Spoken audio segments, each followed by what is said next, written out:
There's something that I feel compelled to share with you right now. I'm looking at what's happening in the United States right now, and it's not good. There are many individuals who are upset for various reasons.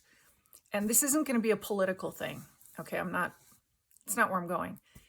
Um, but I will say this: what I cannot believe is how reckless people are being right now.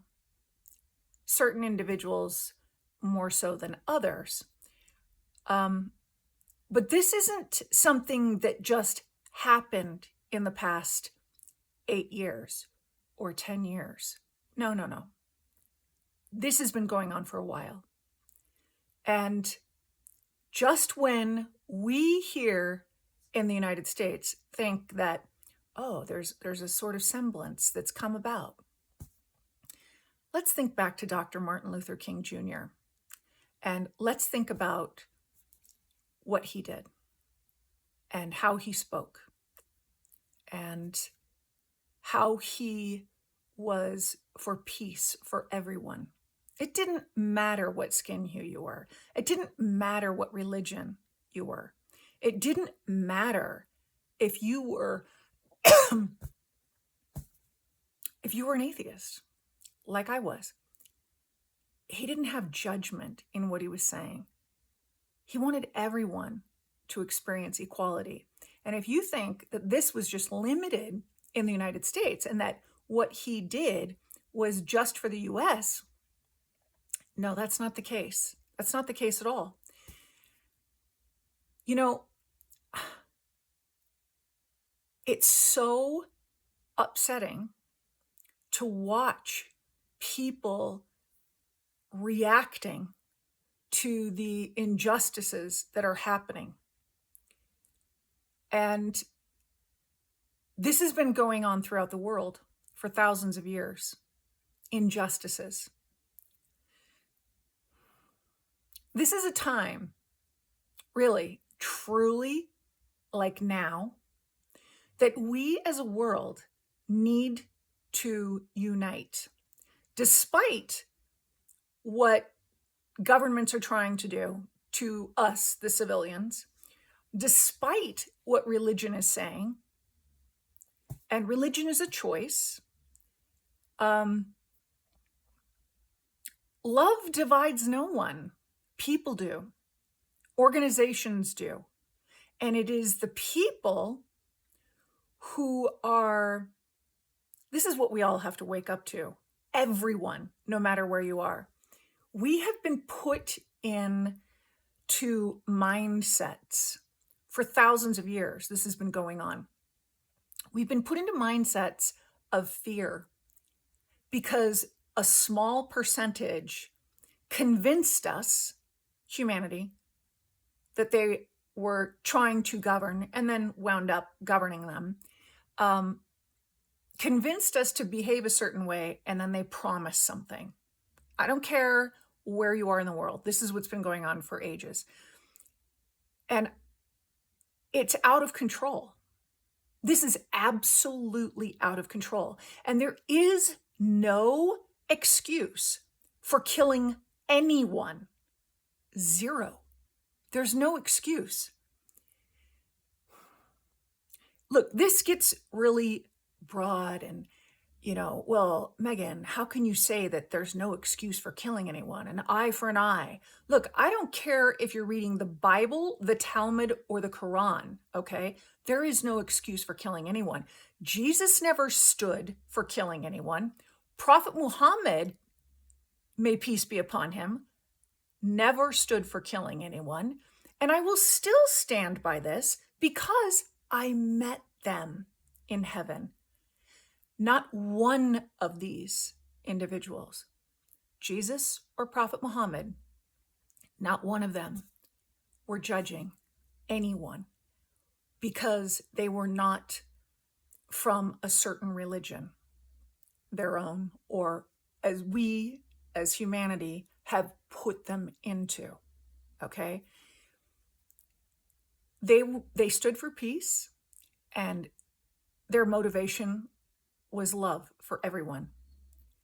And I wish that people would really start to reflect on how our histories, okay, globally, have been rewritten, because they have.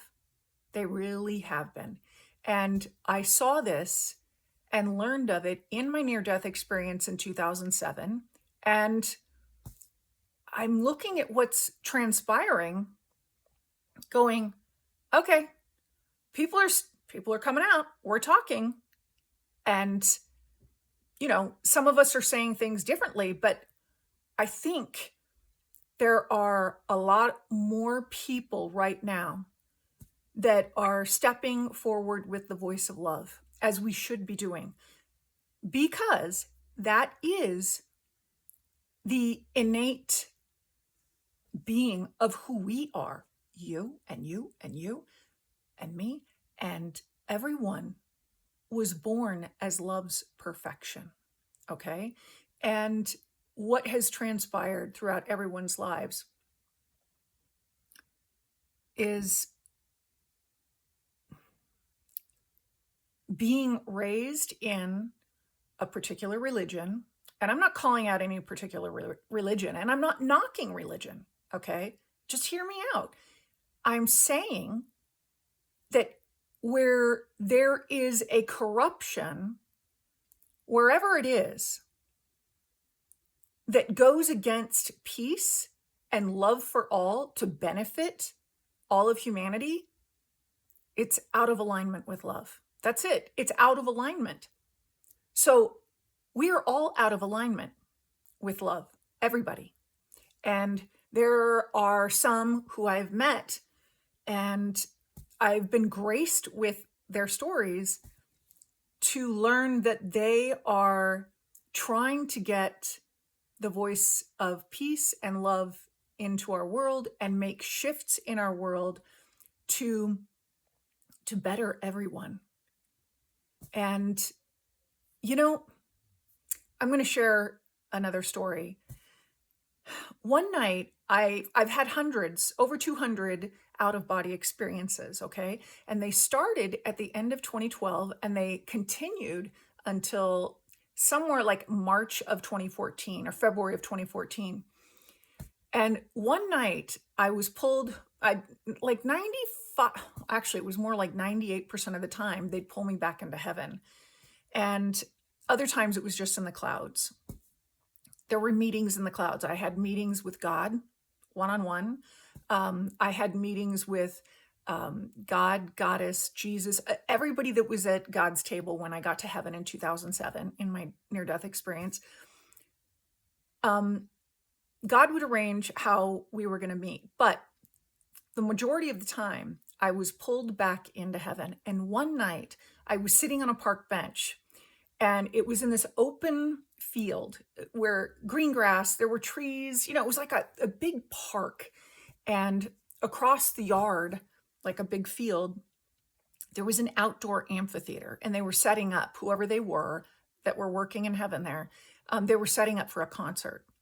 And who was to my right on this bench? It was just the two of us.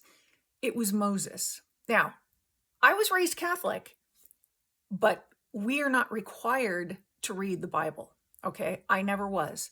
So I would go to catechism classes as a kid, and I would hear what they were telling us to memorize, what they were telling us, the stories they wanted us to know. Okay, so that's what I was raised with. Did I go to church? All the time. Was I in confession? Yes. Didn't like it, but I went. There were protocols, okay?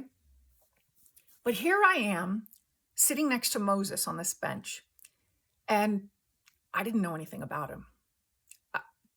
Not a thing. I mean, I'd heard of him, but if you were to ask me, who's Moses? I'd say, I don't know. I don't know. So, the only thing that I'd ever heard that I could remember was that he'd parted the Red Sea. That's what I heard. So as we were sitting there on the park bench, Moses said to me, Megan, I've noticed, I've been watching you since your near death experience. This was in 2013 when I had this conversation with him. And he said, I've noticed that you haven't stopped talking about heaven and you haven't stopped talking about love. You've been consistent and you've been dedicated to heaven and love, not in a religious context. And he says, you'd be surprised at how many people we have here in heaven that go back and they feel very uncomfortable talking about their experience because they are going to be judged by someone else. And whether it be a family member, friends, a society, a religion, truly, it could be any number of things. But he said, you haven't backed away from that. And I said, no, I can't back away from it. I said, this has so changed me from the inside, this entire experience in heaven. And I'm forever changed. It's rocked my world. Literally, it pushed me into a new way of thinking and being.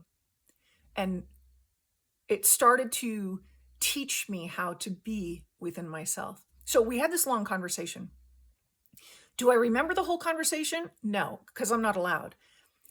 But then at the end of the conversation, I remember this and they allowed me to remember this. And I looked at Moses and I said, Moses, may I ask you a question? And he said, yes. And I said, did you really part the Red Sea? I mean, I grew up Catholic. I was an atheist when I came in here of 18 years. And I don't know, it just kind of sounds like fairy tale stuff. Like I used to think God and Jesus and I didn't know anything about Prophet Muhammad, but I just thought it was all in the same category. Just like fantasy fluff. Okay, I really did.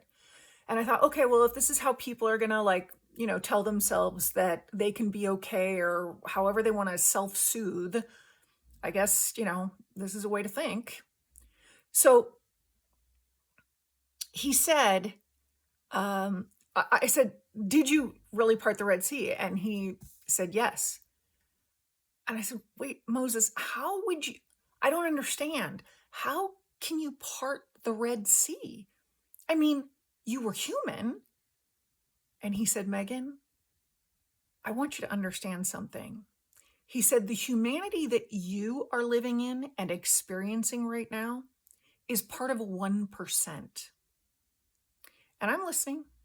And he said, when I was human and I parted the Red Sea, we knew the power of love in our thoughts, created miracles, and changed anything at any time. And I remember sitting there like, whoa, okay, that was intense. And what do I say after that? And if I said anything, I don't remember what I said, but I remember him saying this and I could feel something inside of me because when you have it, this is how it went for me, but I know how God is. Like he didn't tell me, well, twice he told me what to do, but, and I mean, he's God and that's what he does. And everybody listens, but they don't tell you how to think. They don't tell you how to process. Even when God gave me the 2 instructions that I'm thinking of right now, after my near-death experience, he didn't tell me how to do it. He didn't tell me what to say. He didn't tell me call at this time or show up at this time or fly somewhere. And, it wasn't like that. He knew that I would have to just figure it out on my own. And I did. And so I'm just sharing that with you because that's how it works. So after Moses and I had that conversation, which I've never forgotten, that message has gotten larger and larger and larger in my life. And 2 or 2.5 years ago, heaven started pushing me in my meditation saying, just start talking about love. Finish this book. Continue. Finish it right now.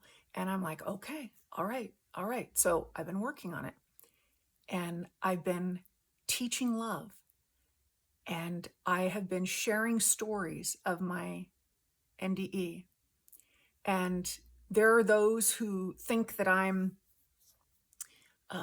exaggerating and creating these stories to sell a book. That's not the case. Don't buy the book. I don't care. The point in me sharing everything, and at first, believe me, at first, I didn't want to talk about any of this stuff. I didn't even know how to acclimate back into the world after my near-death experience. It's taken me years to be able to even talk about some of the stuff that I've only started talking about in the past 2 years. It's taken me years to acclimate to what it is that God really wants from me, right? What he's asked of me to do. So Moses sharing that with me, that in his time, when he parted the Red Sea, everyone understood love could create anything. And as I've gotten further away from the NDE and I have delved deeper into my own life stories and reflected on what they really mean, the experiences in my life, everything comes down to love. And it seems so strange to say, yeah, this is all about love. Every experience, the bad, the good, and the ugly, it's all about love. So where is the love in the thoughts? And I know that's kind of like a quick shift there. But if we were all to understand what love is, nothing like what we are all witnessing in the world would be happening, because love does not annihilate anyone. No one. Love, it follows us. It is us. Love is everywhere. And for those of you who say God is love, okay, think about it. Everything is love. Everything. There's a lot of different ways I can go right now, but I will say this. I'm going to go back to my NDE. And there was a moment, and I know I've shared this a lot. Wait. So the individuals who have come and said, Megan, or when they see my podcast, I go on as a guest. I've shared my own stuff on my own podcast. And it's like I'm telling my story, sharing my story with people. And at first, when I was asked to do this like 2.5 years ago, I was invited on somebody's show, and I was like, oh, wow, I didn't even know about the platforms, because I'm not a computer person. It's like, it's not my thing. And I don't know. I didn't know. So anyway, I was excited, and I was excited to share my story. And I remember it was a wonderful experience. And so here I am going into these conversations with the individuals that I spoke with and shared with, and responses from their audience some would be like, wow, thanks for sharing. This was really amazing. And others were really upset because of who I was sitting with and who I was saying that I sat with, and I did. And that it was outside of the context of that which they were raised with. So it's almost like an individual was being challenged to think differently than they were in that moment. Look, this was God's orders. I talk about all of this. So whether it's a challenge or not,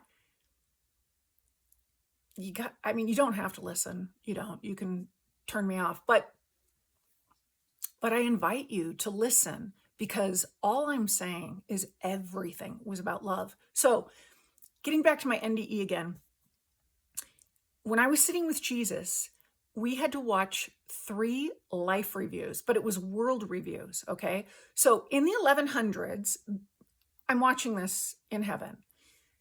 The Native Americans were the only individuals in the United States. Okay. Well, they were wiped out. They were murdered. They were annihilated. The women were raped. The children, the women, they were made sick. They were pushed away and out of their lives. They were silenced. They were erased. They're fighting, and they've been fighting ever since. And I'm watching this, sitting next to Jesus. I was sobbing. I was sobbing. It was the most tragic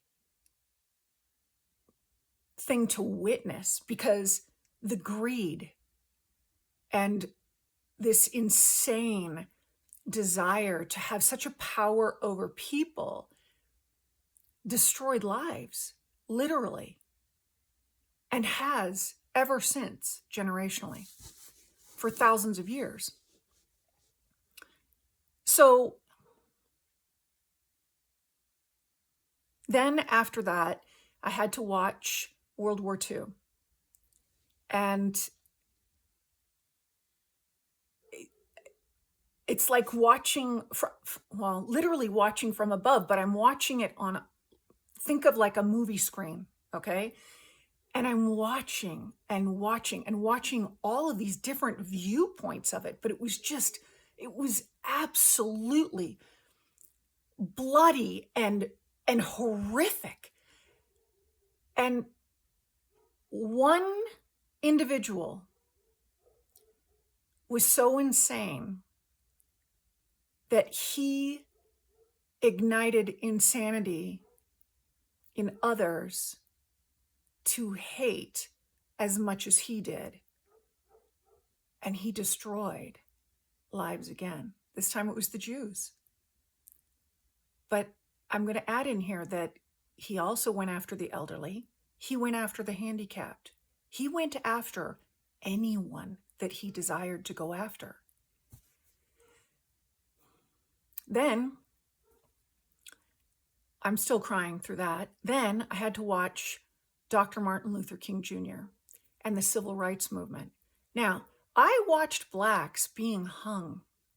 I watched blacks being spat on, pushed to walls, sprayed with water, dogs attacking them. I'm watching this from heaven, sitting next to Jesus. Why? Why did this happen? Again, because someone declared that having a dark skin hue was wrong. It's not wrong. I'm not saying that, but I'm saying that that's what was decided.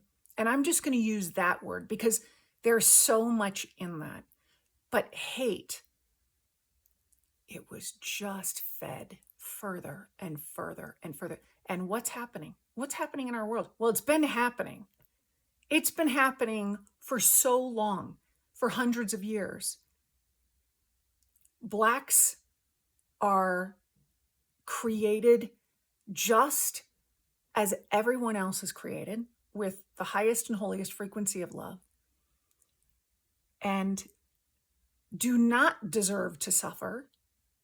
No one deserves to suffer. And there should not be separatism and slavery and all of these horrible things that happened to them. Trust me, there's more on this in my book. But I'm sharing all of this right now because when I saw that in heaven, I didn't really understand why I had to see it. And when Jesus and I were done watching it, he asked me, how I felt. And I said, I'm angry, I'm sad. And oh, I forgot to tell you this part. This is so incredible. I didn't know. until my NDE. And God said to share everything. So if you don't want to hear this, it's about Jesus, just saying the second coming of Christ has already happened. And the moment, so I'm sitting next to Jesus, and the moment that Dr. King comes walking out of his motel room, and then he was shot and killed, I threw my hands up over my mouth and I looked at Jesus, my eyes wide open, and I said, "Oh my God, we've murdered you twice." I couldn't believe what I was watching. So I understand that that goes against the grain of what I was taught in the Catholic Church and Christianity at large. But listen, here's the point. Another point, I should say. Well, actually, I'll make that point in just a second. So Jesus, after I watched all of this with him, took me back to temple, and I had to sit with God. And it was just God and I talking. And God asked me, "What did you watch?" So I explained to him. He said, "How did it make you feel?" And I explained it to him. And I was crying. And he said, "So what are you going to do about it?" And I said, "What do you mean, what am I going to do about it? It's already been done." And he said, "That's the problem with humanity. They don't do anything unless they're directly affected." Oh, I have never forgotten that. And he is so right.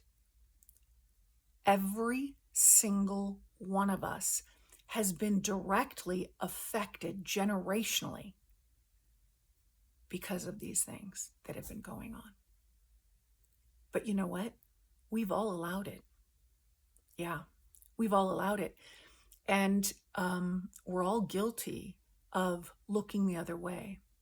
We're all guilty of not stepping in at times because I've got to get, to my child's soccer game, or I'm too tired. I don't want to be bothered with this. Oh, I can take care of it tomorrow. Or I'll give him a call tomorrow, or whatever it is. And it's absolutely, it's insane, because just those types of thoughts perpetuate the insanity that's been going on for a very long time. Now, back to Jesus and the second coming of Christ. So I will say this. If love, like Dr. Martin Luther King Jr. came as, if love is standing in front of the crowds and sitting with one of the presidents of the United States, and sending these messages of love, but meanwhile, he gets shot because he came in peace. Okay, guess what? So the second coming of Christ was Dr. Martin Luther King Jr. And why am I saying this? Because humanity doesn't even understand what love is. If they did, he would never have been shot. Additionally, there are others. I'm just using him as the example, right? Well, let's use Jesus too, okay? The first time around. Yeah, he was murdered too. So love has a tendency to step forward, and somehow there are not enough people stepping in and going, "You know what? Let's protect love. Yep, let's do it. It benefits everyone." It does. If we all felt love in our life and were allowed, and we are allowed, by the way, but that's a whole other topic. If we were allowed to behave as who we really are, life would be so different for everyone.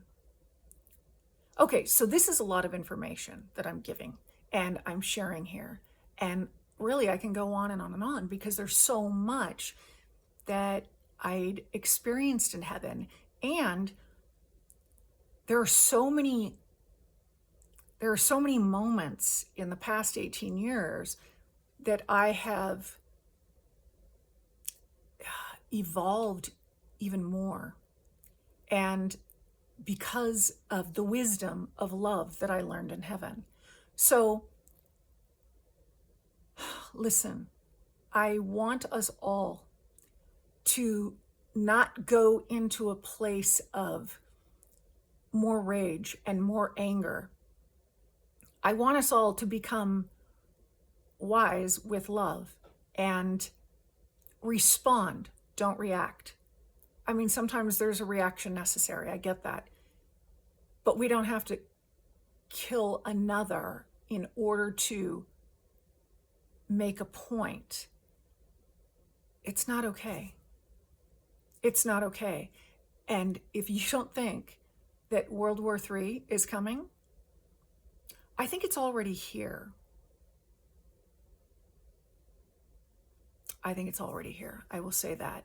And it's different. It's under a different disguise. We have too many different modalities now of various types that were not even around in the early 1940s and the late 1930s. So think about this, and please get the messages of how to be kind, how to show up in times where you are being challenged.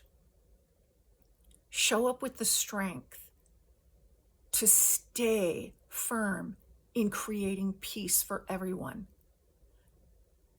Show up with the strength to forgive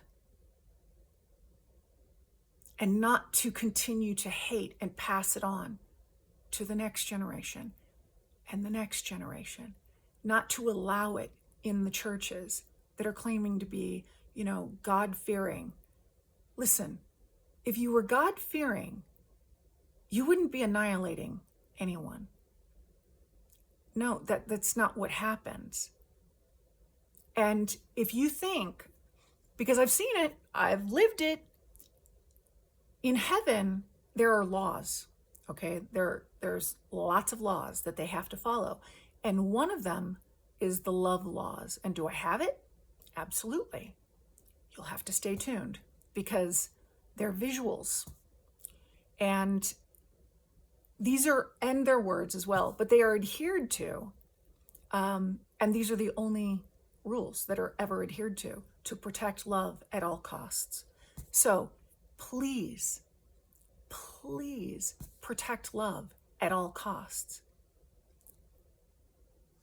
We can look at what's going on in the world right now. This is only for a select few. And they get we the people riled up.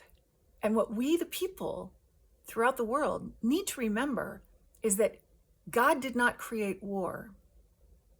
No, he didn't. God is love. And everyone in heaven represents love. That's it. Love is not a religion. Heaven is only a location. So please rethink how you go through your day and your moments where you're being challenged. Really get the message here, because the message, when we're all being challenged, the message is, oh, love is trying to get our attention. And it's saying, pay attention right here in this area, wherever the area is, and correct it. This needs to be calmed down. Calm it down because it's not in alliance with love. What is love? It's the light within. And we, as the light within, are representatives of the highest and holiest frequencies of love. And it is organic. Every one of us is organic to one another. But we are all created with the same exact perfection of frequencies. It is our voice. And our voice starts at the moment of our thought's inception. And I know I've already talked about this, but it all weaves together. And the E in love represents echo. So your thoughts echo. They echo out of your mouth. They echo in your body. They echo. And they create change. So when you start thinking differently, you can echo something differently. And it's all real. You have the power to shift your mindset. You know, games that people play don't have to be played because now, oh, when I see someone playing a game, a mental game, and this is going on in a lot of places, I just have to look and I have to pray for the individual or individuals because they need to know what love feels like. And I feel badly for them. They don't know. And what you don't know, you can't correct. So I really hope that you can just start inspiring others to be in service for love. Because I wish you peace and I wish you love and harmony in your life. And may peace be upon you and everyone else.